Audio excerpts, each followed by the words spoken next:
Wabarakatuh. Assalamualaikum warahmatullahi wabarakatuh. Selamat pagi, salam sejahtera untuk kita semua. Yang saya hormati, evaluator yang ada bersama-sama dengan kita di ruangan ini, baik dari PSDM maupun juga dari BKPSDM Kabupaten Parigi Motong yang saya banggakan, Bapak Ibu, saudara-saudari, para peserta Latsar CPNS Angkatan 29. Alhamdulillah, wa syukurillah, wala haula wala quwata illa billah. Kita bersyukur kepada Allah Subhanahu wa taala, Tuhan yang Maha Kuasa. Pagi hari ini kita bisa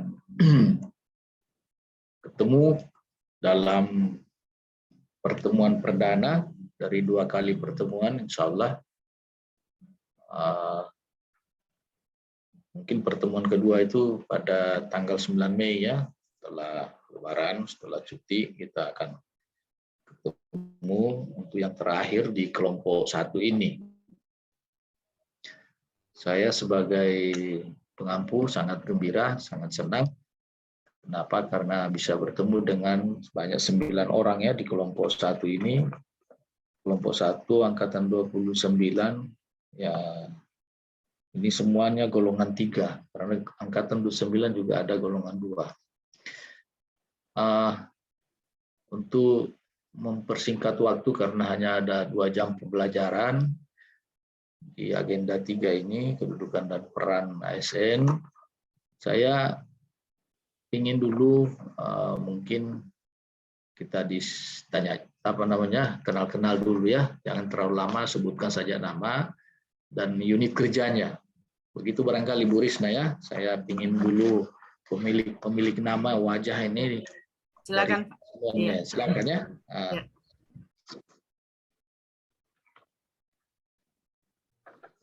Silakan. Pak. Ya. Perkenalkan, saya Fikri Kambosi. Instansi saya di SMP Satap Negeri Karya Mandiri. Satap ya, Satap. Satap mana? Kabupaten mana? Kecamatan? Ongka Malino, Pak. Oke. Di belakangnya Fikri. Silakan. Assalamualaikum warahmatullahi wabarakatuh. Waalaikumsalam warahmatullahi wabarakatuh. Perkenalkan Pak, nama saya Makmur Saputra Karima, instansi di Inspektorat Daerah Kabupaten Parigi Motong, Pak. Inspektorat, oke. Terima kasih Makmur. Siapa lagi belakangnya Makmur? Assalamualaikum warahmatullahi wabarakatuh. Waalaikumsalam warahmatullahi wabarakatuh. Saya Nurul Mutmainah Ibrahim, instansi SMP Negeri 1 Kasimbar. SMP 1 Kasimbar, oke, makasih. Di belakangnya Nurul.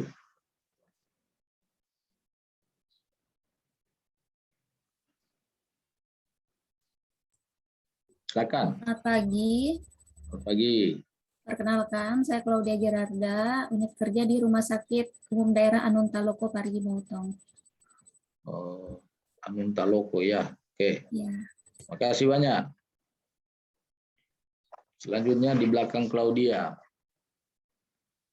Assalamualaikum warahmatullahi wabarakatuh. Perkenalkan, nama saya Siti Diana, unit kerja SMP Negeri 2 Tinombo Selatan, Kecamatan Tinombo Selatan. Ya, makasih Tinombo Selatan. Banyak keluarga di situ Tinombo. Makasih Selvi. Di belakangnya Selvi siapa? Assalamualaikum warahmatullahi wabarakatuh. Assalamualaikum warahmatullahi wabarakatuh. Perkenalkan, saya Irni Prihandini, unit kerja Rumah Sakit Umum Daerah Raja Tombolo Tutu. Di mana itu? Di Tinombo, Pak. Oh, Tinombo. Ya. Ya, makasih banyak. Irni, Ya. Dokter Irni ya. Silakan di belakangnya Dokter Irni. Assalamualaikum warahmatullahi wabarakatuh. Perkenalkan, saya Anggita Puja dari instansi Dinas Tanaman Pangan, Hortikultura dan Perkebunan. Oh, ya. Ya, Bagus. Terima kasih, Anggita. Selanjutnya di Iya, Pak. belakang Anggita. Sama-sama. Selamat pagi. Selamat pagi. Perkenalkan, nama saya Nimade Dwi Mariani, bertugas di SD Negeri 2 Tulai. SDN 2 Ya, Tulai. Oke, terima kasih. Nimade. Di belakangnya Nimade satu orang lagi ya dari Semarang. Assalamualaikum warahmatullahi wabarakatuh. Perkenalkan Pak, nama saya Purnama, unit kerja SMP Satap 4 Sausu, Kecamatan Sausu. Oke. Banyak guru ya, 50% ini dari 9 orang. Sudah semua ya? Sudah semua memperkenalkan diri. Maka saya coba dulu buka saya punya materi. Sambil juga saya memperkenalkan diri saya sesuai dengan nama yang tertera di jadwal itu ya. Saya Abu Bakar Al-Mahdali dari BPSDM Provinsi Sulawesi Tengah. Saya lahir di Kabupaten Tojo Una-Una, ya, Kabupaten Tojo Una-Una itu 64 tahun yang lalu, ya, sudah lama, 65 tahun yang lalu. Masih PNS Pak? Ya masih lah. Nah, PNS. Bantayan saya ada kelihatan? Iya, kelihatan, Pak. Ya. Suara saya terdengar jelas? Jelas, Pak. Jelas, Pak. Jelas, Pak. Oke. Jadi sudah tua ya, 65 tahun, 10 Juli nanti, insya Allah. Dan 1 Agustus saya sudah purna. Sudah pensiun sebagai wijaiswara ahli utama pada BPSDM Provinsi Sulawesi Tengah. Tapi sebelum di jabatan fungsional ini, pernah juga di birokrasi cukup lama di Dinas Perindustrian Perdagangan Provinsi Sulawesi Tengah. Saya 5 tahun ya. Sebelumnya juga Kepala Dinas Perindustrian Perdagangan dan Koperasi Provinsi Sulawesi Tengah itu 2 tahun. Yang lama di pendidikan, Kepala Dinas Pendidikan dan Kebudayaan Provinsi Sulawesi Tengah. Ya, ngurus-ngurus Anda semua ini, guru-guru ini. Itu 7 tahun. Dan lebih lama lagi di sana, di Kabupaten Poso. Berturut-turut saya sebagai Kepala Dinas Pendidikan, Kepala Inspektorat, Bawasda ya, ketika itu namanya Bawasda, sekarang Inspektorat. Kemudian Kepala Dinas Pendapatan dan juga sebagai Kepala Dinas Perindustrian Perdagangan di Kabupaten Poso. Jadi kalau begitu hebat, biasa saja. Karena duluan lahir, kalau kita sama-sama lahir tentunya juga reputasi Anda mungkin jauh lebih bagus. Nah, saya hadir di sini di tengah-tengah Anda semua, tidak mengajar, tidak menggurui, tapi memfasilitasi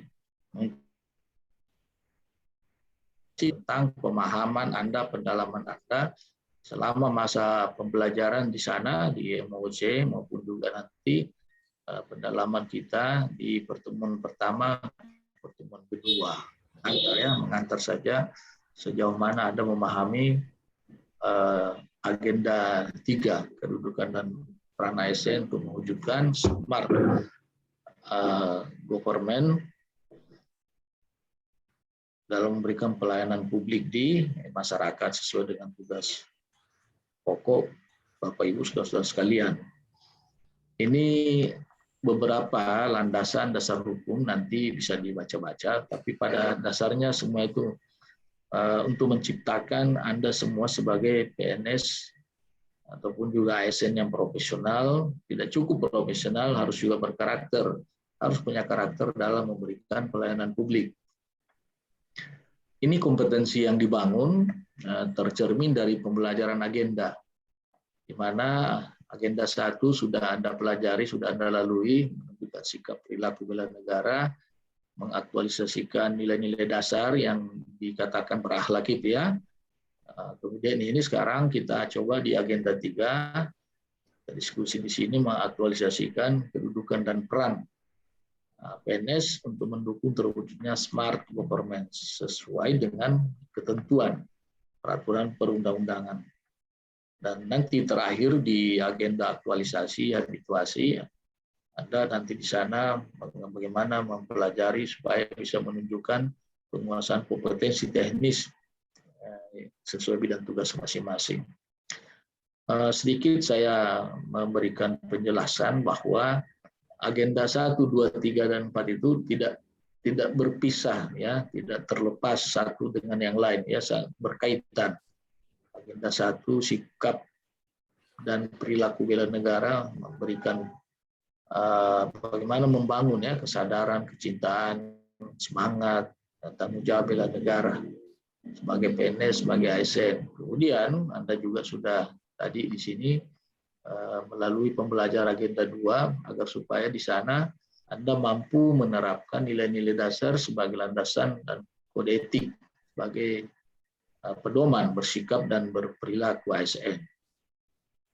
Kemudian agenda 3 seperti yang saya katakan tadi, kedudukan dan peran PNS untuk mewujudkan smart governance dengan 2 materi nanti di sini kita coba diskusikan secara singkat tentang manajemen ASN dan smart ASN. Nah, dari agenda 1, 2, 3, dan 4 muaranya satu.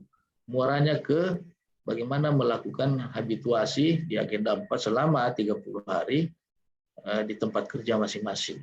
Nah, seperti itulah. Nanti pada gilirannya Anda itu tercipta menjadi PNS yang berkarakter smart. Apa itu?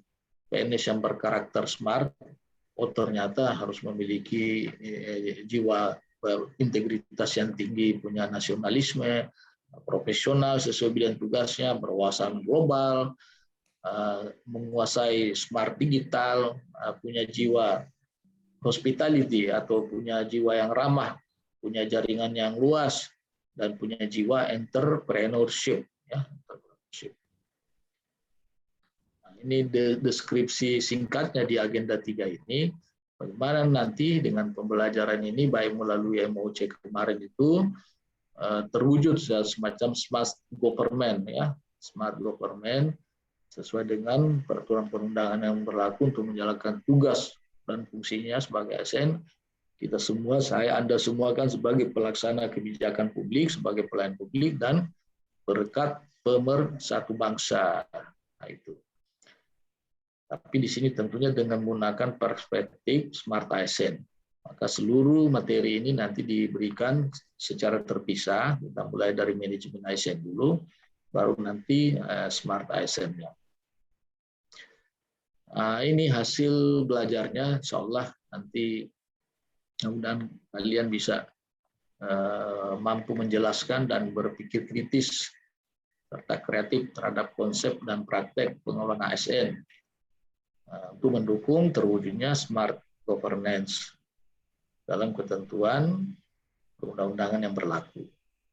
Nah, indikatornya tentunya setelah mempelajari ini, Anda bisa menjelaskan berpikir kreatif terhadap implementasi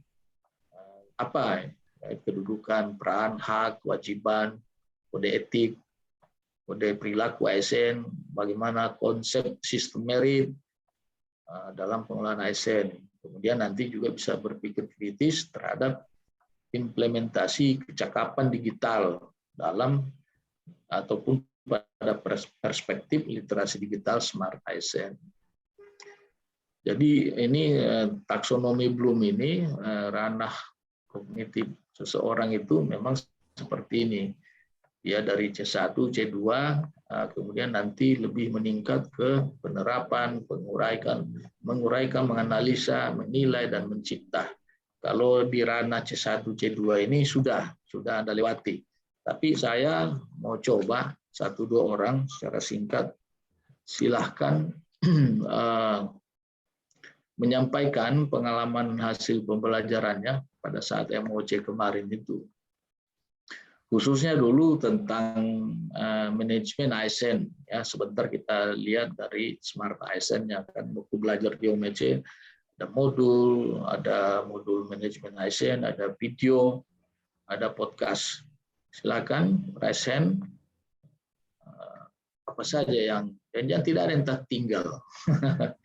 Tidak ada yang mampir di kepala. Nah, mungkin saya masih muda-muda seperti ini, silakan bertutur, bercerita sedikit saja. Ayo resen.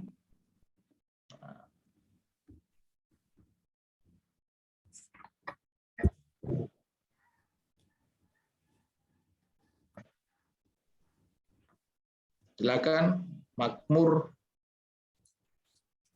Baik Pak, terima kasih. Izin Pak. Ya. Dari segi Smart ASN, selama pembelajaran MOOC hingga distance learning sampai saat ini, merupakan pengalaman pertama saya Pak selama bekerja, apalagi dalam membuat learning journal. Ya. Nah, ternyata setelah kemarin disampaikan oleh Pak Bambang, saya mendapat beberapa pengalaman tentang membuat learning journal, bahwa dalam pembuatan learning journal itu bagaimana penerapan nilai-nilai berakhlak ini dalam pekerjaan dan dalam perilaku sehari-hari dibuktikan secara konkret atau secara nyata, dan bukan hanya dalam tutur kata atau kalimat, Pak. Oke. Seperti itu, Pak, secara singkat yang bagus saya ya, sampaikan, Pak. Ya, masih membekas ya, pengalaman baik ketika belajar di MOC. Silakan yang lain, coba suara wanita lagi. Terima kasih banyak, Mamur. Silakan, tidak usah saya menunjuk, tapi resen saja. Kalau udah, ya, Claudia, kan yang resen ini yang berpartisipasi pasti saya beri nilai. Silakan Claudia. Baik, terima kasih. Yang saya dapat selama pembelajaran baik dari MOOC sampai distance learning mengenai manajemen ASN. Ketika menjadi ASN, kita dituntut untuk menjadi ASN yang smart, yaitu ASN yang bisa menyesuaikan, yang bisa menerapkan nilai-nilai berakhlak. Saya ambil contoh khususnya di bagian adaptif berkaitan dengan smart ASN. Sekarang segala sesuatu itu serba digital, baik dari segi pengaturan berkas, dari segi informatif dan manajemen komunikasi. Sebaiknya kita sebagai ASN bisa menyesuaikan dengan segala sesuatu yang sudah bersifat digital, baik ASN yang sudah senior maupun ASN yang junior, supaya ketika dalam pelayanan publik itu lebih efektif dan efisien. Oke, baik. Terima kasih. 2 orang cukup ya, masih sangat terasa ya apa yang dipelajari pada beberapa waktu lalu. Adik-adik sekalian, ini semua hanya menyegarkan ya, bahwa manajemen ASN itu, ini ada 2 materi kan, manajemen ASN dan smart ASN. Manajemen ASN, bagaimana pengelola ASN menghasilkan apa? Pertama, pegawai ASN yang profesional. Anda semua yang profesional, punya nilai dasar etika profesi, dan bebas dari intervensi politik, dan juga bebas dari KKN. Apa itu KKN? Kuliah kerja nyata ya? Korupsi, kolusi, dan nepotisme. Nah, ini juga diharapkan tentunya dengan memahami daripada pembelajaran manajemen ASN, kita tahu bahwa ini merupakan upaya ya pemerintah dalam meningkatkan efisiensi, efektivitas, derajat profesionalisme, penyelenggaraan tugas, fungsi, dan kewajiban. Apa yang saja yang harus dipahami tentu ini sudah Anda tahu bagaimana perencanaan pegawai, pengadaannya, pengembang kualitasnya, penempatannya di dinas A, dinas B, dinas C, bagaimana nanti mempromosikannya, bagaimana penggajinya ya. Tidak mungkin tidak ada gaji, tapi ada prosedurnya, ada kesejahteraannya, dan juga nanti pada saatnya diberhentikan dengan hormat ataupun tidak dengan hormat. Ya, seperti itulah alur perjalanan PNS kita. Masih ingat tidak fungsi ASN itu sebagai apa saja? Ya, ada 3 tuh fungsi ASN.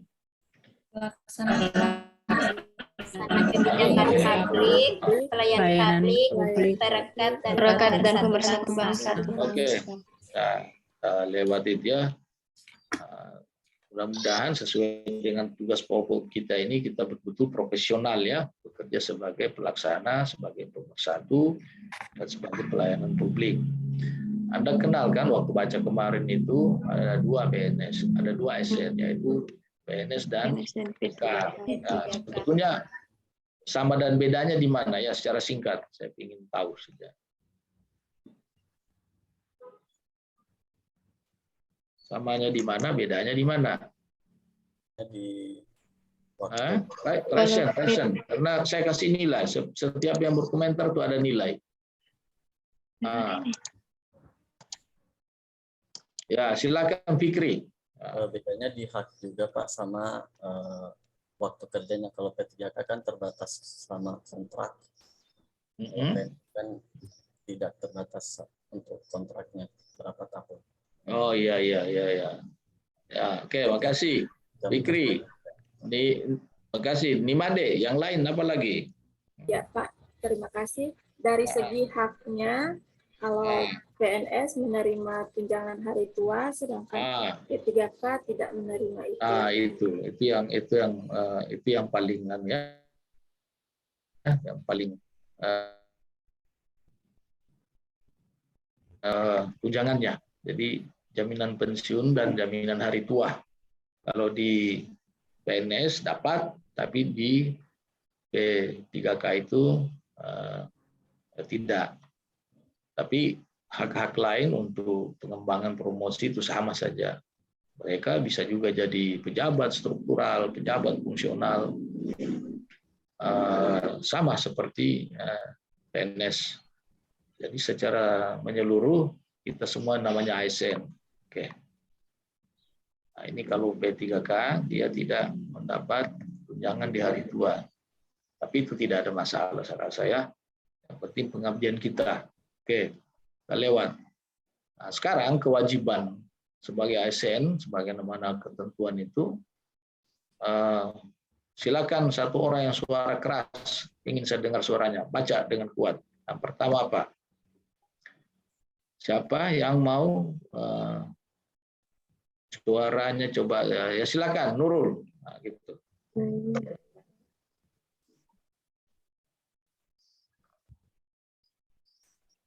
Suara buka. Nurul. Maaf Pak. Kewajiban ASN. Ya. Setia dan taat pada Pancasila. Undang-Undang Dasar. Ya, terus. Kemudian yang kedua menjaga persatuan dan kesatuan bangsa. Yang ketiga melaksanakan kebijakan yang pejabat atau pemerintah yang berwenang. Lalu menaati ketentuan dan peraturan perundang-undangan, lalu melaksanakan tugas kedinasan dengan penuh pengabdian, kejujuran, kesadaran, dan tanggung jawab. Yang keenam, menunjukkan integritas dan keteladanan dalam sikap, perilaku, ucapan, dan tindakan, lalu menyimpan rahasia jabatan dan hanya dapat mengemukakan rahasia jabatan sesuai dengan ketentuan perundang-undangan, lalu bersedia ditempatkan di seluruh wilayah NKRI. Ya, nah, itu kewajiban kita ya. Di samping hak ya, kita sudah tak usah persoalkan hak, tapi saya ingin itu kewajiban. Jangan sampai kita merupakan kewajiban. Ya, sepakat ya, ini akan kita laksanakan dengan baik, dengan ikhlas tentunya. Kita terkait dengan undang-undang, kita diikat dengan undang-undang. Ada enggak di unit kerjanya bahwa ternyata kewajiban yang Anda sebutkan tadi itu masih sering juga dilanggar? Ya jelas bukan kamu kan si baru, ya mau memberi contoh nanti di sana. Coba kita belajar di sini. Seperti apa itu? Ingin saya dengar informasinya. Ada ya yang disampaikan tadi oleh temanmu itu 89 poin tadi kewajiban, tapi ternyata juga masih sering melanggar.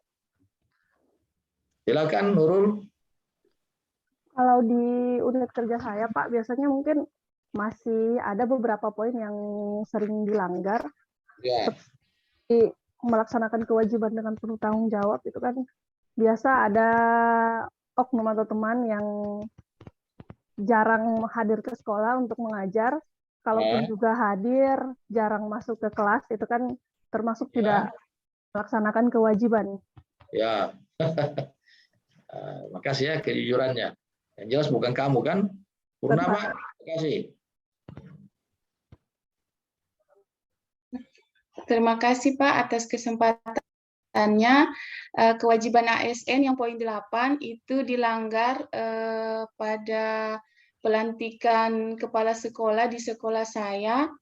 Kepala sekolah yang dilantik sehari setelah dilantik langsung mengundurkan diri karena mengingat lokasi sekolah dan akses ke sekolah itu sulit, Pak.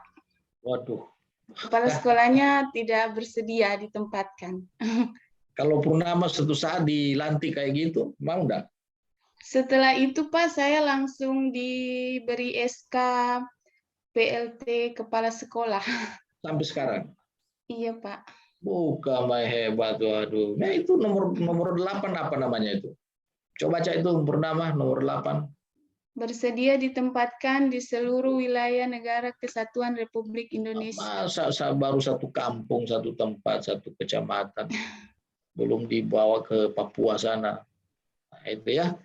Jadi memang sudah mulai terukur apa pengabdian kita terkait dengan kewajiban. Terima kasih ya. Terima kasih Pak. Nah, sekarang tentang itu kewajiban. Nah, ada juga yang namanya kode etik, kode sikap perilaku. Ini juga diatur oleh Undang-Undang ASN 2014. Satu orang yang kuat suaranya, lantang suaranya, baca secara cepat. Silakan Anggita, siapa namanya ini? Kita baca deh.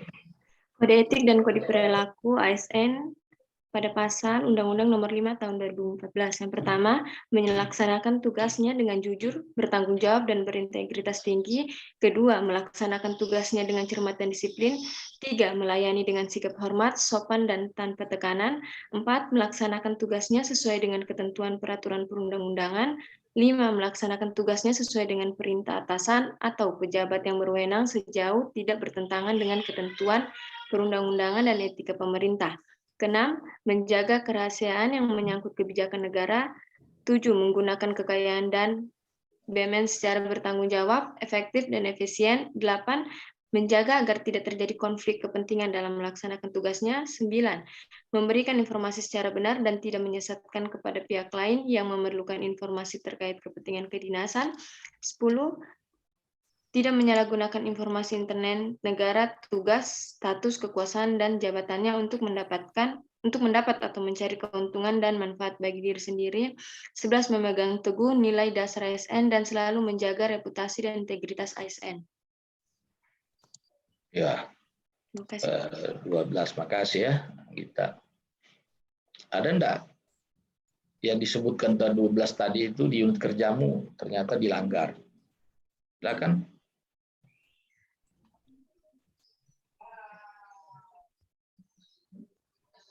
Ya, Selvi, silakan deh. Ya, terima kasih Pak atas kesempatannya. Berkaitan dengan kode etik yang telah dibacakan tadi, ada beberapa di tempat kerja saya masih ada yang tidak sesuai dengan kode etik, misalnya yang berkaitan dengan perilaku disiplin. Masih ada teman-teman yang biasanya datang terlambat ke sekolah ataupun tidak datang tanpa keterangan. Kemudian kalau misalnya sudah jam masuk belajar, biasanya lambat baru masuk. Jadi tidak sesuai dengan jadwal. Ya. Yang jelas pasti semuanya masih bisa memotret itu. Sebetulnya ada cara kewajiban maupun kode etik ini bisa kita langgar, tapi tidak apa-apa. Saya kasih jurus. Saya kasih ilmunya. Mau tahu? Boleh. Belum tahu? Mau? Siapa yang kita mau ya? Mau. Ada caranya. Gampang saja, gampang. Caranya berhenti kau jadi ASN, berhenti jadi PNS. Karena kita pasti sudah tidak terikat dengan kode etik. Sepanjang masih ASN pasti terikat. Oke? Nah, tapi tidak mungkinnya kita sudah sebuah pilihan, kita mengabdikan tenaga, waktu, dan pikiran kita untuk masyarakat. Lihat foto-foto ini. Ini ada komentar satu orang.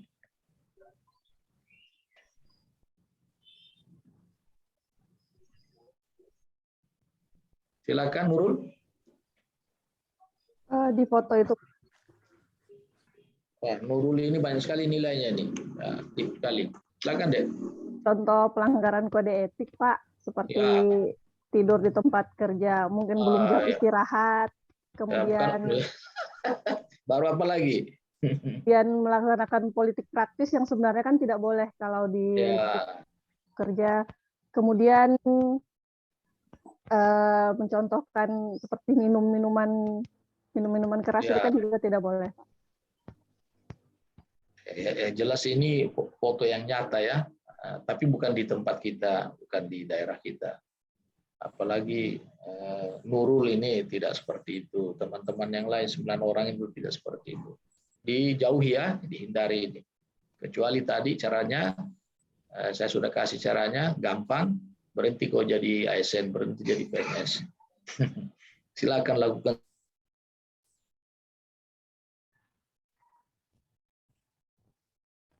Bersumpah ya, waktu Anda nanti jadi PNS, sampai bersumpah ya, bersumpah bahwa setia taat pada undang-undang Pancasila, pada negara, peraturan-peraturan. Udah disumpah seperti ini. Tapi saya mau tanya, kenapa masih ada yang sudah diambil sumpahnya tetap berpotensi membuat pelanggaran?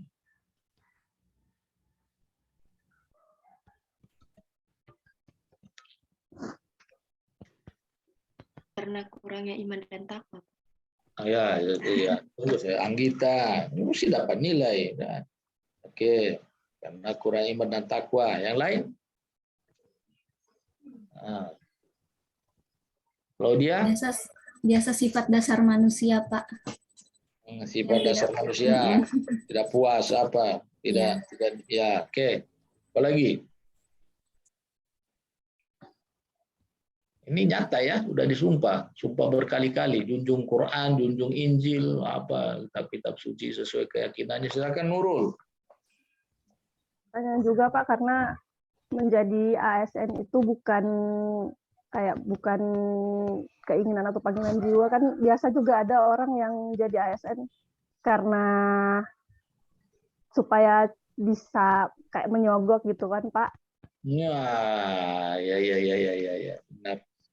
Ya. Nota-nota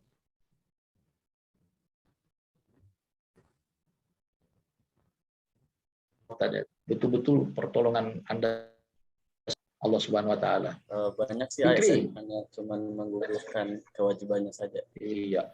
Nah. Irni, siapa? Ya, Irni. Ya, misalnya ada kesempatan, Pak. Kan dipengaruhi oleh lingkungan juga yang sudah seperti itu, akhirnya kita ikut-ikut. Betul. Padahal kalau berdasarkan kewajiban dan kode etik tadi, itu semua kita harus mentaati, toh. ketentuan perundang-undangan itu. Kita dikatakan profesional kan seperti itu. Oke, baik. Apa yang Anda tahu dengan sistem merit? Silakan Nurul. Kalau sistem merit itu Pak, manajemen ASN yang pada intinya itu tidak membedakan ASN itu maupun suku, ras, agama, maupun golongannya, semuanya ya selama masih memiliki kualifikasi dan kompetensi kerja yang sama. Betul, ya adil rasanya ya kalau kita di unit kerja kita sudah menerapkan itu, bukan karena kedekatan karena saudara, agama, famili, bukan seperti itu, tapi memang berdasarkan profesionalisme. Jadi betul sekali yang disampaikan Nurul, mengangkat karir seseorang itu berdasarkan pertimbangan objektivitas. Dia punya kemampuan, dia punya prestasi. Jadi berdasarkan kompetensi dan kinerja dia harus objektif.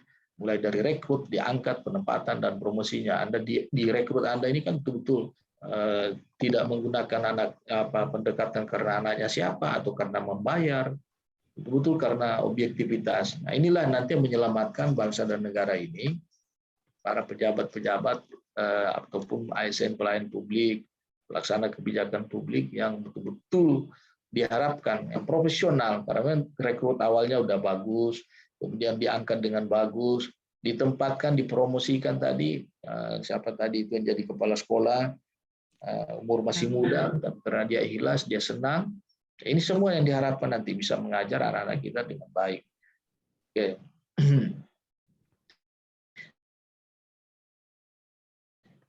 Ini di kantornya itu, di tempatnya bekerja lah, ternyata sistem merit ini seperti apa. Ya Pak. Ya, silakan Fikri. Ya kan kalau di sekolah ada pegawai honorer ya Pak, sebelum ada P3K ini. Nah, jadi masih adanya atasan itu yang menerima pegawai honorer itu secara pendekatan kekeluargaan. Ya. Jadi beberapa yang mendaftar sebagai honorer, tapi yang diterima itu yang memang dekat sama dia aja. Ya.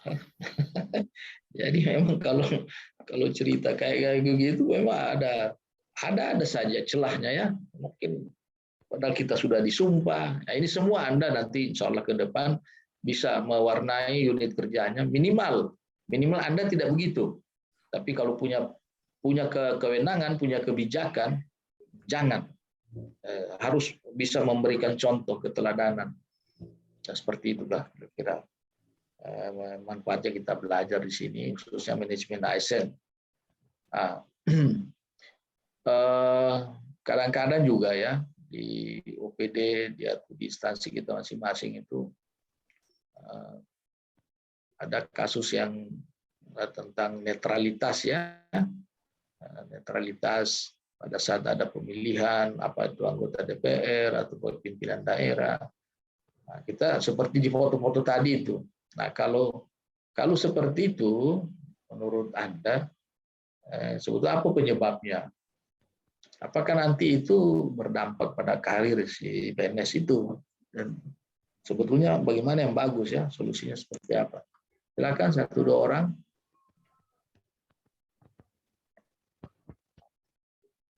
Silakan Claudia. Terima kasih. Untuk netralitas sendiri, semua ini kan ujungnya kembali ke uang, dipengaruhi dengan gaya hidup PNS, karena masyarakat awam melihatnya PNS itu adalah sebuah profesi yang menjanjikan kehidupan yang nyaman dan enak. Padahal sebetulnya tidak semua PNS seperti itu. Iya. Tidak semua mereka melihat gaya hidupnya PNS seperti ini, seperti itu. Ternyata tidak semua gaji dan tunjangan PNS itu sama. Habis itu ditambah lagi dengan gaya hidup oknum yang kadang tidak sesuai dengan apa yang dia hasilkan. Dampaknya yaitu mencoreng nama baik PNS, padahal itu hanya beberapa oknum. Akhirnya adanya rasa ketidakpercayaan masyarakat kepada para pegawai negeri sipil. Ya. Kalau solusinya mengenai hal itu, mungkin bisa dinaikkan gaji, Pak. Oh ya. Tapi kalau terkait misalnya ada yang tidak netralitas, nah dia memihak pada kelompok atau orang-orang tertentu, sementara ASN itu kan tak boleh berpolitik praktis. Ya. Nah itu bagaimana? Biasanya ada yang memang, kalau menurut saya Pak ya, biasanya ada yang memang sudah terpapar dari awal. Iya, terpapar dari awal ideologi atau hal-hal praktis seperti itu, kemudian baru dia masuk ke PNS. Kalau begitu kan sudah agak susah ya Pak untuk diberantas lah istilahnya. Tapi minimal ya, kita yang ada di sini, di room ini, 9 orang ini insya Allah tidak seperti itu nanti ya. Semoga, amin. Insya Allah. Oke. Nanti ini, karena sekarang kita coba ke Smart ASN. Smart ASN ini kita coba lihat dulu bahwa ada pernah arahan Presiden tentang 5 hal ya. Bagaimana memperluas akses infrastruktur digital, harus mempersiapkan betul roadmap transportasi digital, baru dipercepat integrasi pusat data nasional, mempersiapkan kebutuhan sumber daya manusia, talenta digital, dan persiapan terkait dengan regulasi. Oke. Nah, Smart ASN itu sama dengan PNS ataupun ASN yang punya karakter smart. Mereka ini Anda semua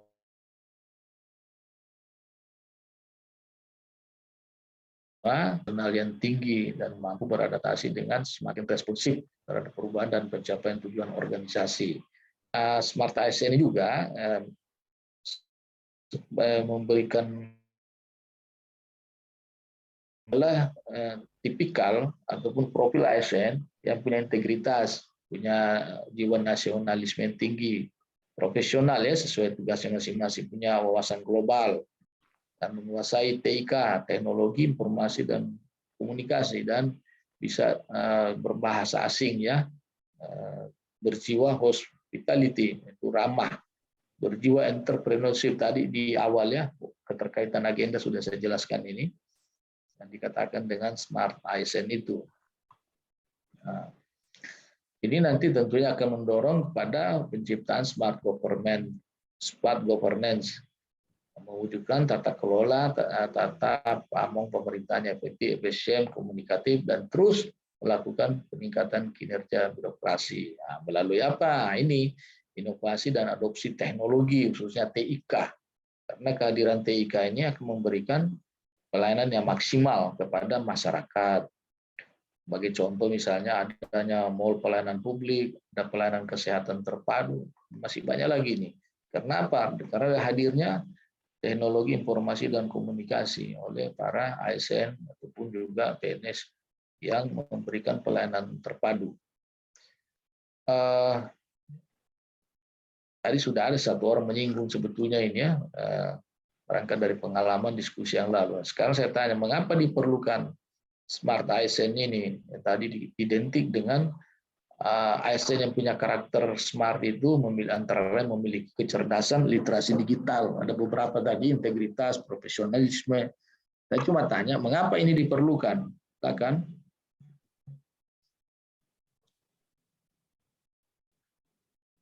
Sila Nurul, ya. ASN berkarakter smart ini Pak diperlukan karena pada zaman sekarang kan apalagi era digitalisasi ini pasti sangat banyak informasi yang mudah masuk. Jadi agar kemampuan literasi kita sebagai ASN sendiri itu baik, jadi tidak mudah terpapar misalnya hoax atau hal-hal yang bisa mengganggu kinerja kita di instansi, Pak. Wah, mantap. Mantap, Nurul. Fikri, silakan deh. Ini Pak, karena sekarang kan dilanda COVID ini, jadi dituntut untuk guru-guru lebih adaptif lagi dengan menggunakan literasi digital ini untuk pembelajaran secara jarak jauh. Karena untuk pembelajaran di sekolah kan tidak terlalu memungkinkan untuk sekarang. Terima kasih, Fikri. Makmur. Siapa? Izin Pak. Ya. Mengapa diperlukan Smart ASN? Menurut saya kembali lagi ke 5 arahan Presiden yang tadi Pak. Di poin 4 itu persiapkan kebutuhan SDM yang bertalenta digital. Betul sekali. Sehingga setiap ASN wajib mempelajari tentang teknologi, Pak. Terima kasih. Ya, saya juga yang biar sudah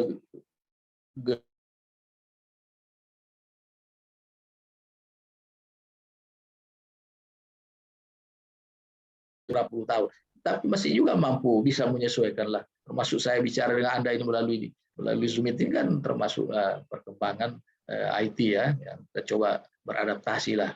Gitu. Tidak mau kalah juga dengan anak muda. Oke, Anda bisa komentari ini bahwa dunia dalam genggaman kaitkan dengan pembelajaran ya silakan Fikri. Banyak yang mau bicara. Ya, sekarang kan era digital ini kalau untuk pengembangan metode pembelajaran itu menggunakan teknologi lebih canggih sekarang. Kalau dulu kan mau cari metode pembelajaran agak susah mencari di buku. Kalau sekarang tinggal searching aja metode yang tepat untuk pembelajaran jenis ini itu bisa didapatkan secara cepat dalam genggaman aja melalui handphone ataupun dunia dalam genggaman. Padahal dunia ini dari dulu sampai seperti ini tetap luasnya seperti itu ya. Dan menurut saya luas sekali. Tapi kenapa kayak dalam genggaman ini? Apa yang membuat dia kecil? Membuat dia kecil ini karena kehadirannya ilmu pengetahuan dan teknologi, khususnya ilmu pengetahuan teknologi, informasi dan komunikasi. Itu yang membuat dekat sekali ya, dekat sekali itu Eropa, dekat sekali. Hanya dalam 1 detik saja kita bisa melihat itu perkembangan terjadi di sana. Ya, betul sekali apa yang disampaikan Fikri. Nah, tapi tentu dia hadir dengan plus minusnya, ya, hadir dengan manfaatnya juga dengan mudaratnya. Jadi ibarat ini kalau ibarat pisau, mata ada mata 2. Kalau yang pegang adalah pendeta atau ustadz, paling korbannya cuma potong ayam, kan? Iris-irisakan sayur, daging, itu bermanfaat ya. Tapi kalau yang pegang ini penjahat, perampok, korbannya sesama manusia, bisa dipakai membunuh, merampok. Jadi tergantung ya siapa yang memegangnya. Oke, suatu hal ya, sepertinya ini sudah kita coba. Jadi kalau menurut Anda, ini kehadiran IT ini pilihan atau harus? Siapa dulu yang mau raise hand?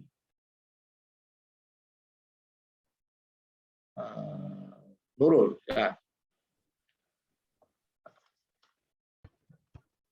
Untuk transformasi digital ini, Pak, kalau menurut saya itu adalah keharusan karena zaman semakin berkembang. Untuk misalnya kita akan menghadapi era digital ke depannya, maka itu merupakan keharusan untuk kita agar bisa memahami hal-hal yang berhubungan dengan TIK itu sendiri, supaya tidak ketinggalan kereta gitu, Pak. Iya, jadi kata kuncinya ini harus. Ya, mau tidak mau harus mau, suka tidak suka harus suka. Kalau pilihan itu satu pilihan, wah ini masih saya masih belum pilihan, tapi harus. Jadi kita sepakat ya harus. Tidak ada bilang kata lain selain harus. Dan harus bisa, makanya belajar. Siapkan semua apa yang dibutuhkan. Tadi ada yang menyinggung tadi dia tarik ke arahan-arahan Bapak Presiden. Hanya saja tentang kita sudah sepakat hadirnya IT di dalam mempermudah proses pekerjaan kita, memberikan pelayanan kepada masyarakat, tapi jangan lupa dia hadir dengan segala kelebihan dan kekurangannya.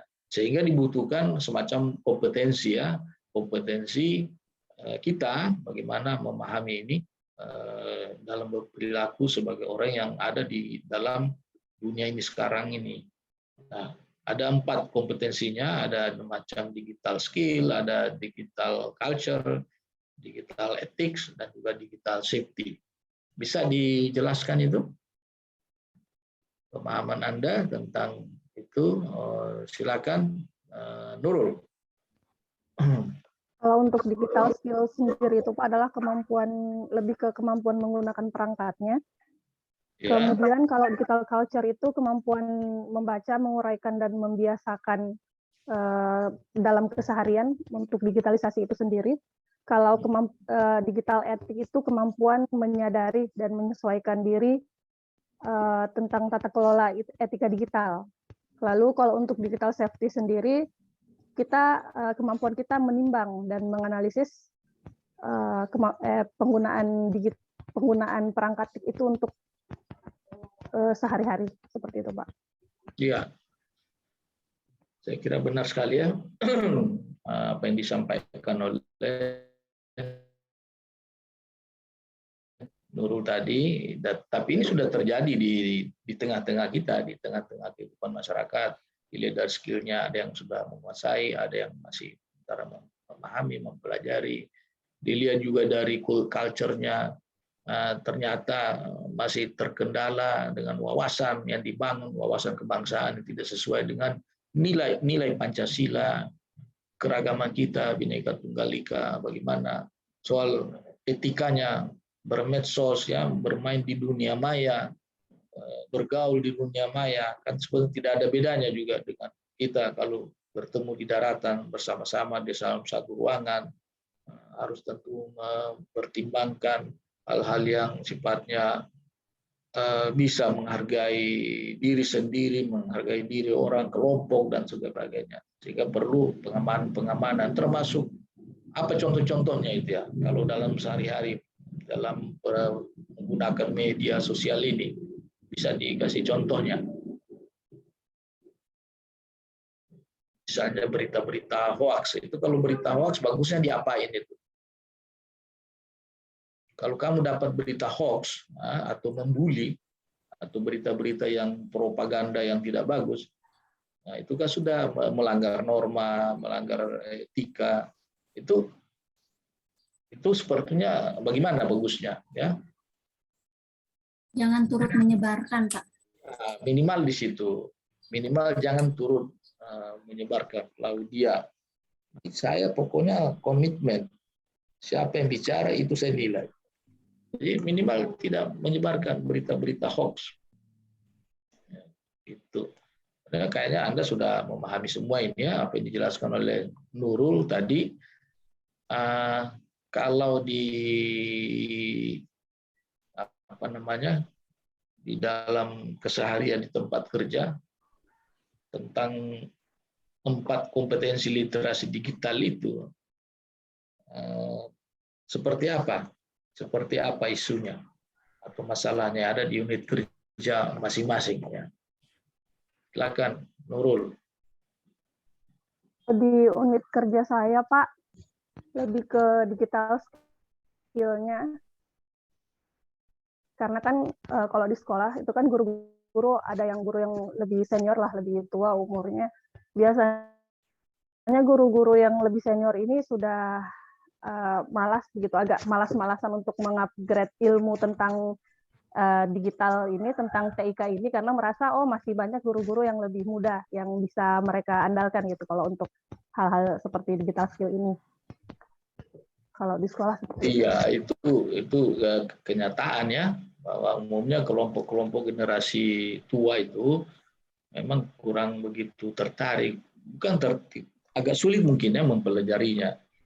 Yang paling paham itu Anda semua. Nah, ini perlu ada kolaborasi bagaimana ini persoalan TIK ini, teknologi informasi komunikasi ini bisa menyebar satu unit kerja dan juga memahami tentang kompetensinya tadi itu.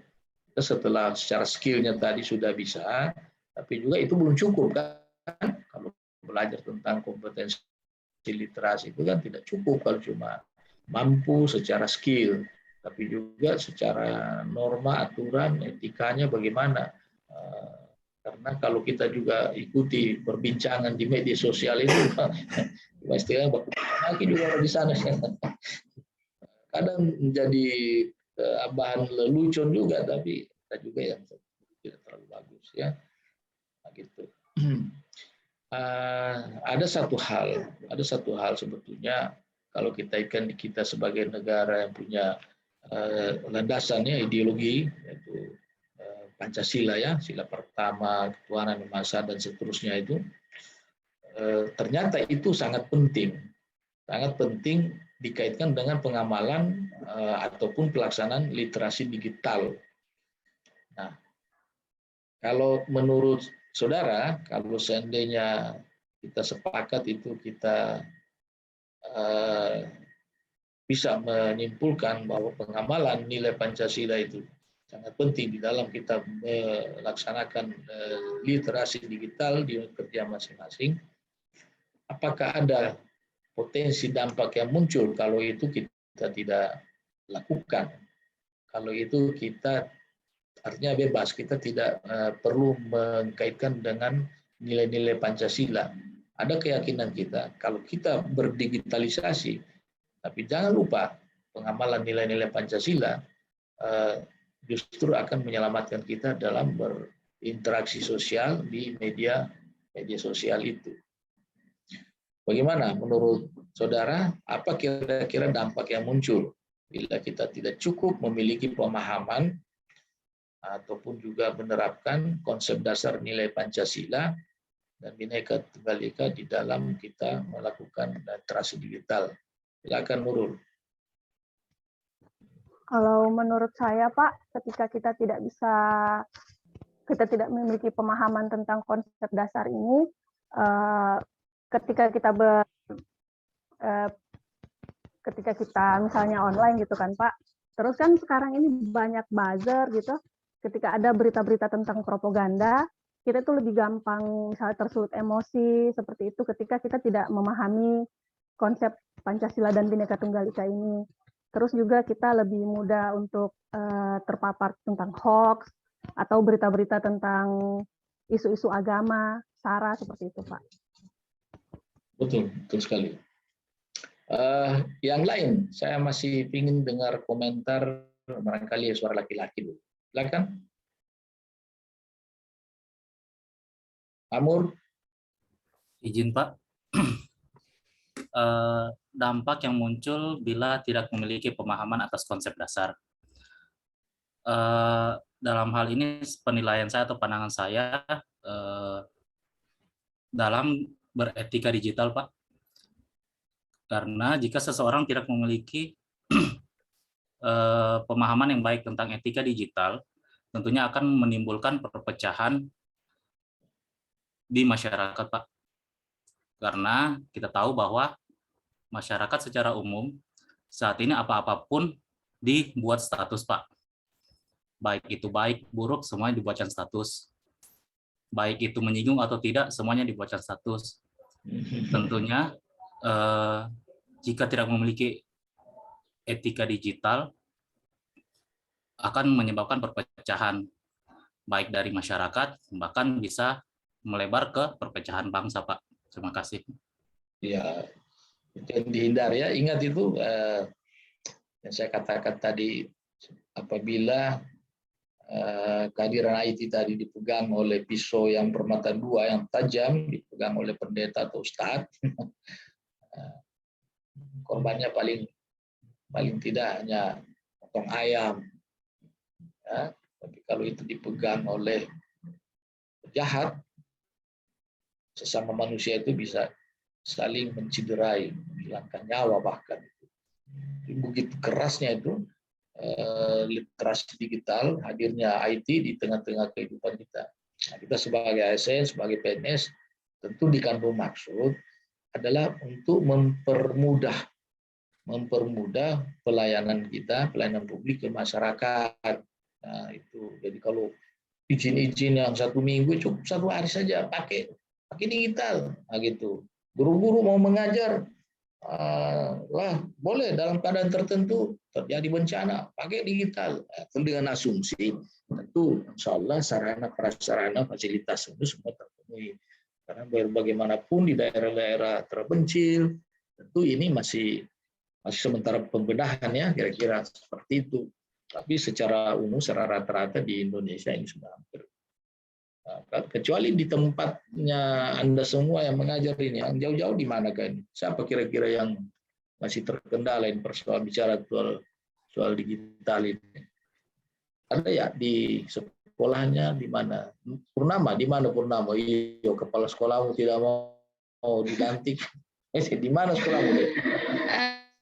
Terima kasih Pak. Saya tidak banyak bercerita tentang penerapan literasi digital di instansi karena memang di sekolah saya Pak itu belum diterapkan. Terkendala karena pertama tidak ada listrik dan yang kedua tidak ada jaringan Pak.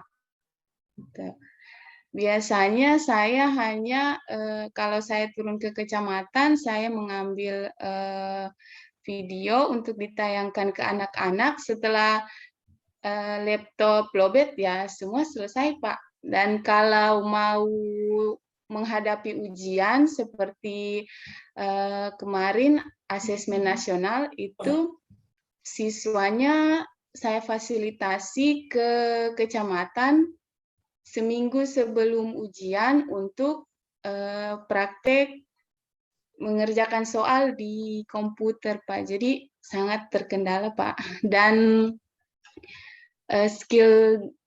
skillnya siswa di sana memang Pak belum ada belum mampu lah menerapkan literasi digital. Terima kasih Pak. Ya, makasih banyak. Tapi kan Purnama tadi informasinya bahwa bisa ditonton ya video ataupun juga melalui apa gitu. Cuma memang terkendala listrik juga, listrik. Iya, Tapi Pak. listrik, coba adakan anggaran bantuan operasional sekolah. Beli genset kan boleh, genset. Yang penting jangan terlalu ketinggalan lah sekolahnya. Kalau di Sausu itu, di Sausu mana tadi? Satap Sausu mana nih? Gunung atau laut? Di Salubanga Pak, yang lokasi operasi Tinombala. Oh ya, berarti arah gunung ya? Iya. Kamu tinggal di rumah dinas sana? Di rumah warga Pak, ada rumah kosong yang ditinggalkan warga. Tinggal sama karena siapa? Kasus. Ye. Tinggal sama siapa? Ada suami? Belum Pak. Hah? Bersama guru Pak, guru di sekolah itu. Oh, belum menikah atau memang suami di kota?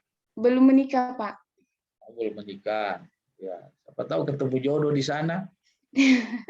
Tidak Pak. Iya, umur berapa sekarang Kak Purnama? 27 Pak. 27, masih muda. Jangan dulu, belum 30. Umur menikah itu yang bagus 30, ya. Ya Kak. Nah, ini itulah. Tapi lokasi unit kerja di Indonesia seperti Purnama ini bukan tidak ada, tapi mungkin hanya sebagian kecil dan sementara dalam proses.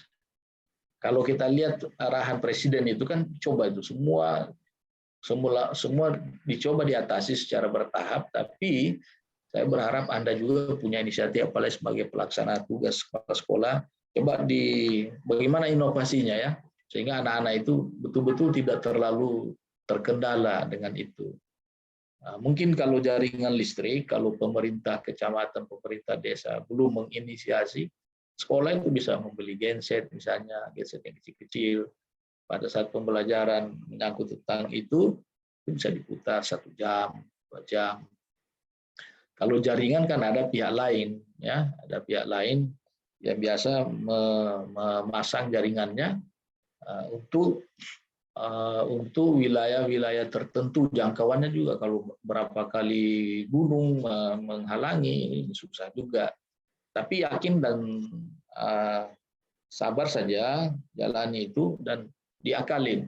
Kalau bermain IT kan bisa saja kita memutarkan video ya, kalau video tidak pakai jaringan tapi hanya dengan tenaga listrik barangkali ya, tenaga listrik. Jangan menyerah dengan keadaan. Kalau saya, ini contoh Anda yang punya tempat bekerja, apalagi di kota, di Parigi Motong, ibu kotanya. Kalau sampai tidak maksimal Anda kan coba langsung pikirkan, bayangkan si Purnama ini. Bagaimana kasihan dia, tapi jangan juga pasrah dengan keadaan sehingga kita selalu ketinggalan dalam berbagai hal. Ya, itu saya berharap seperti itu. Purnama, selain dari Purnama ada juga yang kurang-kurang lebih hampir sama lah masalahnya. Fikri, di mana kau dek kerja? Ya Pak. Kalau di sekolahku listrik ada, alhamdulillah. Cuman akses jalan sama jaringan yang sama sekali nggak ada Pak. Akses jalan bagus, agak kurang, sama jaringan memang nggak ada Pak. Jadinya kalau ngajar pembuatan PPT kita lakuin di rumah yang masih ada jaringan, baru kita presentasikan di sekolah, karena sekolah alhamdulillah sudah ada listrik. Namun beberapa gurunya juga sudah memanfaatkan digital juga. Tapi beberapa siswa mereka punya handphone Pak, punya handphone, tapi mereka bisa gunakan itu ke desa sebelah. Jadi jalan dulu berapa kilometer, baru mereka bisa gunain handphonenya. Gitu. Cuman literasi digitalnya untuk siswanya masih kurang karena mereka masih menggunakan sosial media itu untuk hal-hal yang masih kurang bagus atau ke arah negatif. Ya, itu yang perlu diantisipasi itu ya, tentang kompetensi literasi digital tadi. Yang empat kompetensi harus betul-betul dikuasai dan itu disampaikan kepada anak-anak muridnya, anak-anak siswanya di sana. Oke, terima kasih banyak ya atas partisipasinya. Ini sudah tadi, saya kira ini sudah. Saya mau jelaskan dulu tugas kelompok pada saat asinkronus ya. Saya kasih kesempatan untuk belajar kelompok dan juga belajar mandiri.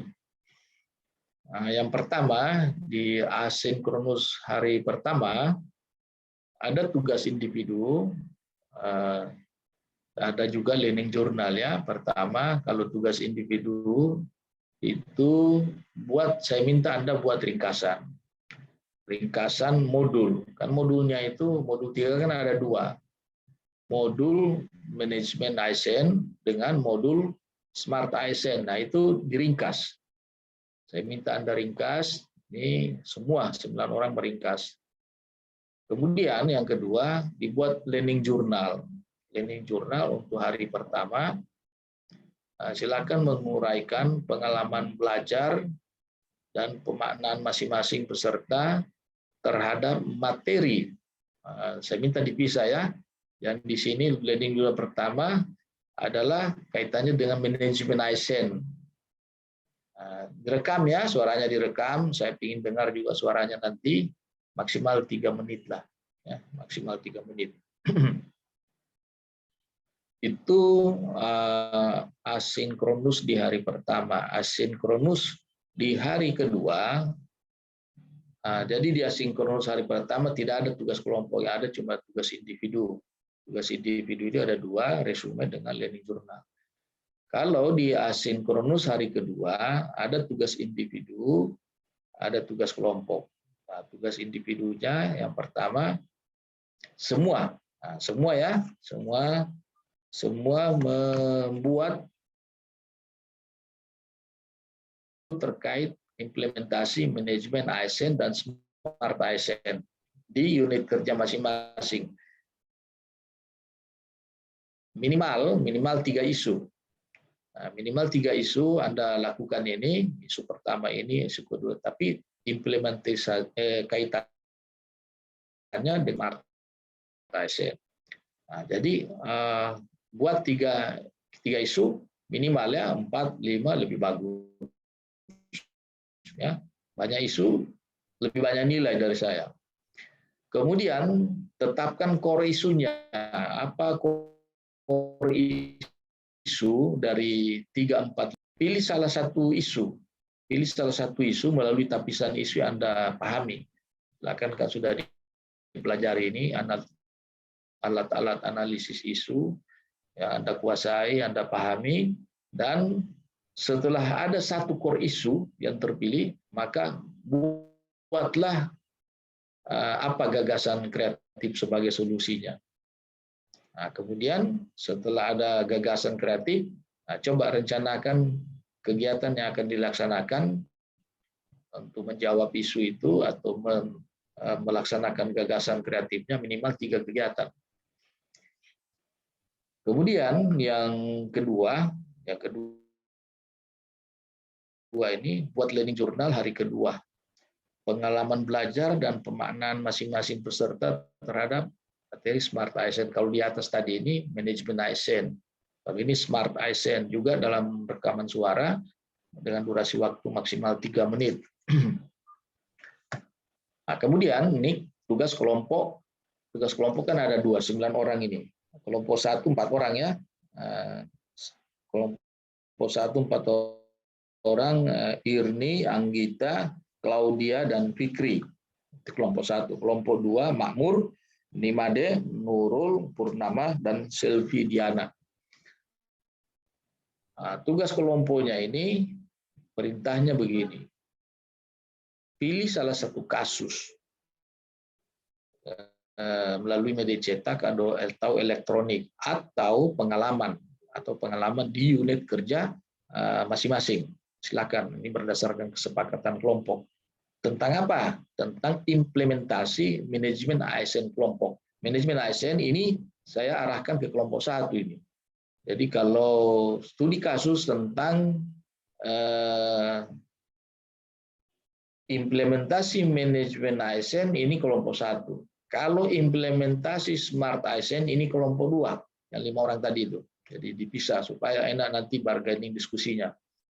Apa yang mau dilihat di sana itu implementasinya yang tidak sesuai. Yang tidak sesuai dengan peraturan perundang-undangan. Ya, itu silakan ya dibuat ini. Kemudian setelah dapat kasusnya coba dideskripsikan kasus itu, kemudian diidentifikasi apa masalahnya dan penyebabnya. Kemudian jelaskan ketentuan perundang-undangan yang dilanggar dan bagaimana solusinya. Nah, ini solusinya ini kalau level taksonomi Bloom itu sudah pada level 45, 56 ya, level terakhir sana. Nah, seluruh tugas diupload di LMS paling lambat hari Jumat 29 April, masih ada kesempatan 2 hari, walaupun nanti kita ketemunya di 9 Mei. Dan semuanya nanti kita bahas di 9 Mei. Setelah, pada saat Anda bekerja di asinkronus, silakan ada yang mau bertanya baik di tugas ini maupun juga di materi yang sudah kita pelajari bersama-sama baik di manajemen ASN maupun di Smart ASN tadi. Silakan Claudia. Terima kasih. Untuk tugas kelompoknya dalam bentuk PDF berarti Pak ya? Ya, ya. Terima kasih.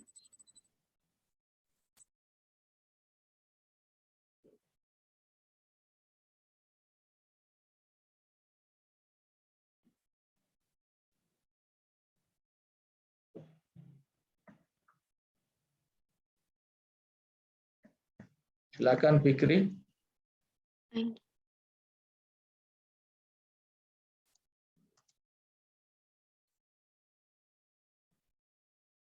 Anggita, silakan. Iya Pak, terima kasih. Ini Pak, saya mau bertanya tentang tugas kelompok. Ini kan pilih salah satu kasus melalui media cetak atau elektronik atau pengalaman di unit kerja OPD tentang implementasi manajemen ASN. Yang saya mau tanyakan, ini Pak, kan di dalam satu anggota dalam satu kelompok ada 4 anggota. Nah, itu masing-masing memberikan isunya atau? Oh, ya. Oke. Iya, terima kasih Pak. Yang jelas kelompok 1, Anggita kelompok 1 ya? Iya Pak. berarti dia membahas masalah manajemen ASN. Iya. Jangan dikait-kaitkan dengan Smart ASN, ya. Jadi khusus manajemen ASN. Itu yang tidak sesuai dengan peraturan perundang-undangan. Tapi itu karena 4 orang, tentu saja masalahnya kan ada di unit kerja, disepakati satu saja, satu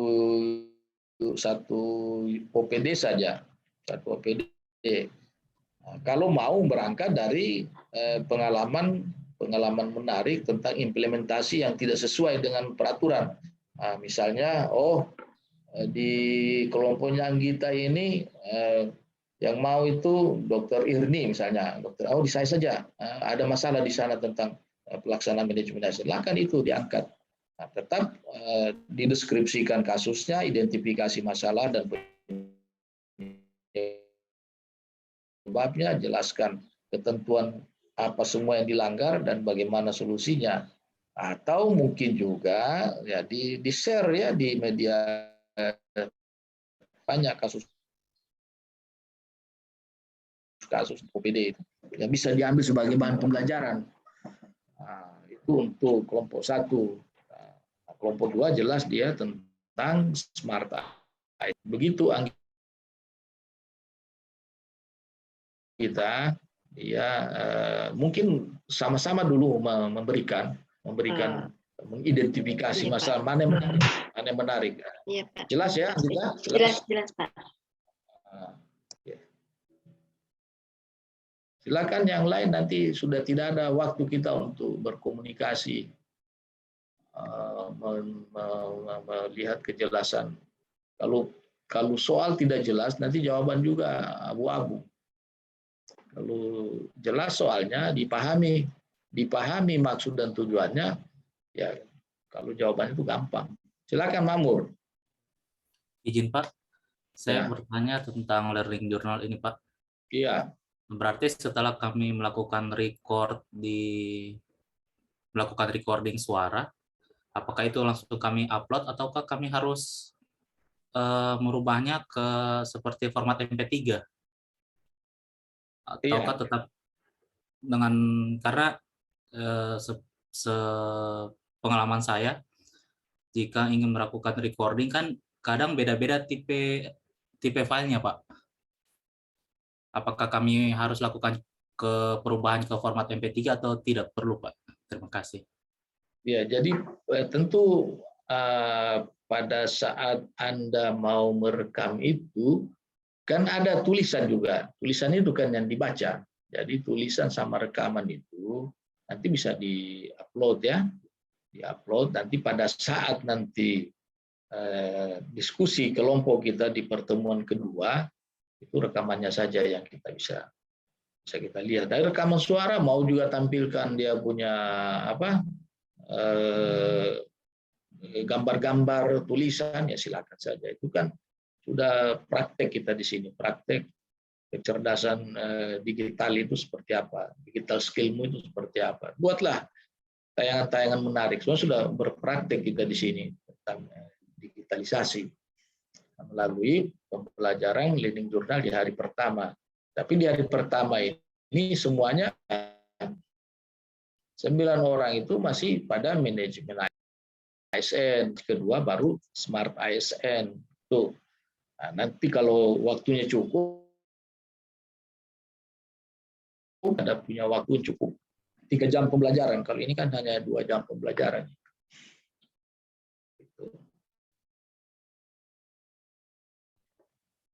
Jelas ya, Makmur? Jelas, Pak. Ya.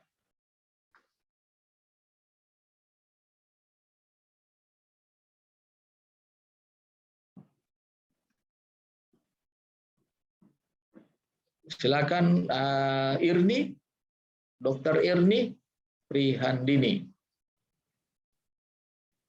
Iya, Pak. Jelas.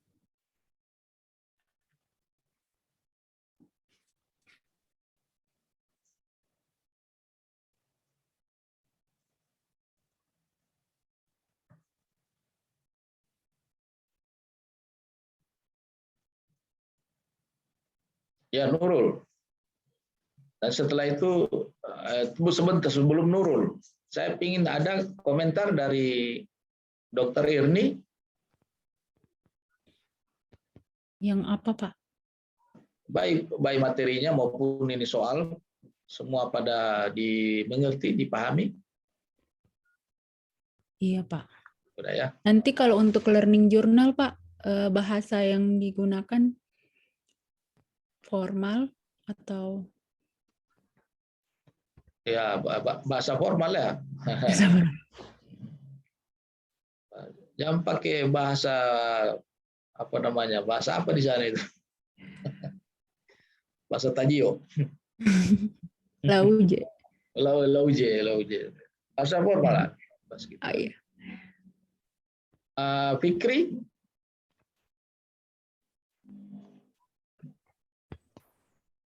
Ini Pak mau tanya learning journalnya Pak. Ya.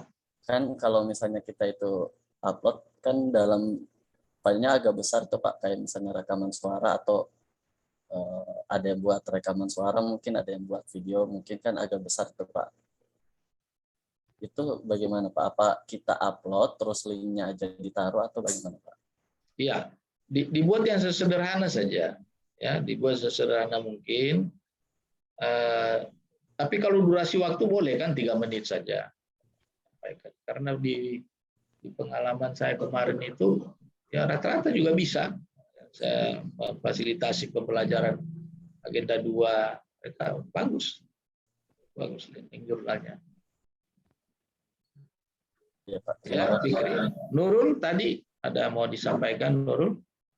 Tentang tugas asinkronus hari kedua, Pak, yang untuk identifikasi isu. Di sini kan menetapkan core isu kan berarti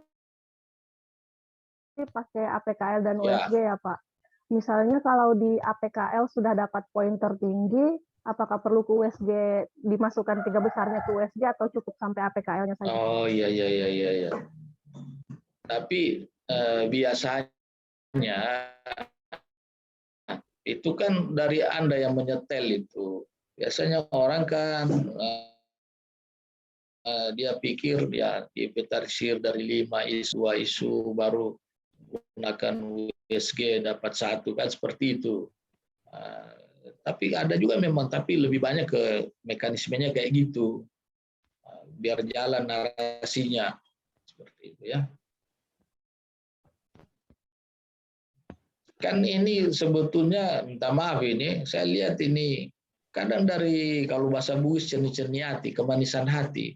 5 isu dia sudah tahu, dia keker dengan mata sudah itu. Ini yang saya kasih besar nilainya. Tapi karena ini pembelajaran yang ya ilmiahnya ada juga ya, kita tidak boleh asal comot. Ini yang saya suka, ini yang saya senang, ini yang saya besar-besarkan, ya nggak bisa. Harus secara objektif ya, secara objektif bahwa sebetulnya memang semua penting, semua masalah ini harus segera diselesaikan. Tapi dengan menggunakan alat-alat penapisan isu ini kayaknya inilah sehingga bisa dipertanggungjawabkan ya. Saya kira seperti itu. Ya Nurul. Ya Pak.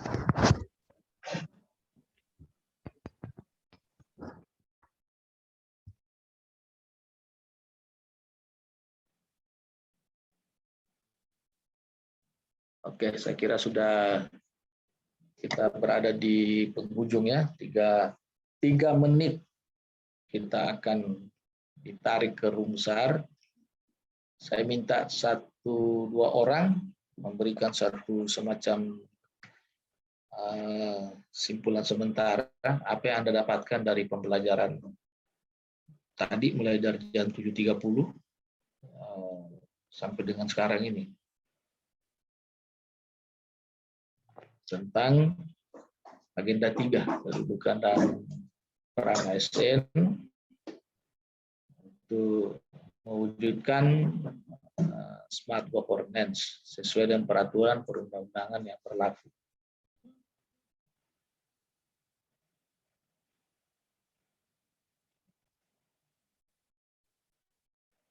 Silakan Makmur. Baik Pak, izin. Kesimpulan sementara yang saya dapatkan dalam pembelajaran hari ini tentang manajemen ASN dan Smart ASN. Dalam manajemen ASN, terdapat hak dan kewajiban ASN, di mana setelah ASN mendapatkan haknya, tentunya ada kewajiban yang wajib dilaksanakan oleh seorang ASN yang diatur dalam Undang-Undang Nomor 5 Tahun 2014, di mana dalam pasal 23. Selanjutnya, adapun kode etik yang harus dilaksanakan juga oleh PNS dan tidak boleh dilanggar. Karena jika ingin melanggarnya, tentunya jangan jadi PNS. Terus mengenai hal-hal yang tidak boleh dilakukan oleh seseorang PNS, yaitu poin-poin pentingnya tadi adalah minum minuman keras, beristirahat bukan pada tempatnya, dan melaksanakan politik praktis. Selanjutnya tentang Smart ASN. Smart ASN untuk mendukung arahan Presiden, setiap ASN wajib memiliki literasi digital yang baik. Di mana literasi digital itu adalah 1. Digital skill, 2. Digital culture, 3. Digital etik, 4. Digital safety. Yang masing-masing mempunyai peran masing-masing di tiap-tiap tempatnya. Selanjutnya tentang tugas asinkronus, di mana kami harus mencari isu-isu yang terkait manajemen ASN dan Smart ASN. Sekian dari saya, Pak. Terima kasih. Oke, baik. Terima kasih banyak semuanya atas partisipasi 2 jam pembelajaran terkait agenda 3. Sampailah kita di penghujung waktu, tepat jam 9 barangkali dibawa kita ke room besar ini. Sudah selesai. Izin Pak, tadi kita bukanya itu tepat jam jadi ada 2 menit lagi Pak. Boleh saya kasih kesempatan? Iya. Oh ya, 2 menit. Kalau tidak mengganggu waktunya Bapak. Oh iya. 2 menit lagi Pak, saya kasih bonus hari ini. Oke, terima kasih banyak. Ada bonus. Fikri, silakan Fikri. Mau tanya Pak, berarti tugas ini entah yang tugas hari pertama sama hari kedua semua dikumpul paling lambat hari Jumat ya Pak? Iya, saya beri kesempatan lah di hari Jumat ya, 29 April. Supaya saya sudah bisa baca-baca ya, bisa baca-baca, terutama tugas individunya. Kalau tugas kelompok kan nanti akan saya lihat lagi hasil diskusinya, hasil diskusi kelompok baru saya bisa kasih nilai. Tapi kalau tugas individu kayaknya sudah bisa saya beri nilai. Kalau tidak saya juga kerepotan. Karena bukan cuma tugas Anda yang mau dinilai ini. Saya juga mengajar di PKP, banyak mata pelajaran di sana juga seperti ini. Ada tugas individu, ada tugas kelompok, ada tugas individu dalam bentuk learning journal, dan itu harus kita baca semua. Setelah kita baca, kita beri nilai. Jadi saya beri, ini masih bagus. Biasanya selesai hari ini, malamnya sudah harus masuk, sudah harus diupload itu. Kalau ini kan saya masih ada beri waktu sampai besok. Ini tanggal 28, 29. Karena saya lihat agak padat tugasnya. Tapi apapun adanya, kalau Anda betul-betul memanfaatkan waktu, koordinasi dengan baik, kolaborasi yang baik, itu tidak ada masalah. Sekarang manfaatkan saja digital ini. Ada yang ada di satu kabupaten itu, mungkin juga ada dalam satu wilayah, bisa ketemu langsung barangkali. Itu juga menguntungkan itu, bisa ketemu langsung. Sama-sama di dalam kota, kecuali mungkin agak jauh, ya, perlu menggunakan media, informasi, komunikasi lewat HP, lewat Zoom, lewat WhatsApp. Ini kelompok, kalau cuma kerja individu kan tidak ada masalah. Izin Pak, 3 menit lagi, 1 detik ya selesai. Oke, kasih. Assalamualaikum warahmatullahi wabarakatuh. Ya. Waalaikumsalam warahmatullahi wabarakatuh. Terima kasih Pak Abu. Kita ke Alhamdulillah.